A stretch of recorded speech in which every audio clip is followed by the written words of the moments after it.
Nagmamadali si Coco Pimentel na isalang na yung impeachment. I'm mentioning the date that it was received, February 5. And we include it in the reference of business today.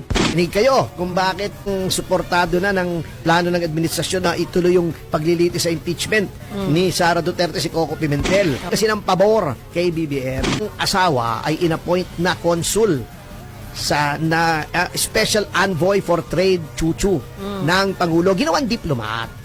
So, di ba? O kaya medyo bumabaliktad na ngayon. So, dapat alam niyo yan kung bakit, di ba? Nagmamadali si Coco Pimentel na isalang na yung impeachment. I'm mentioning the date that it was received, February 5. And we include it in the reference of business today. Hinig kayo kung bakit suportado na ng plano ng administrasyon na ituloy yung paglilitis sa impeachment ni Sara Duterte si Coco Pimentel. Kasi ng pabor kay BBM, ang asawa ay inappoint na consul sa special envoy for trade Chuchu ng Pangulo, ginawang diplomat. So, di ba? O kaya medyo bumabaliktad na ngayon. So, dapat alam niyo yan kung bakit, di ba?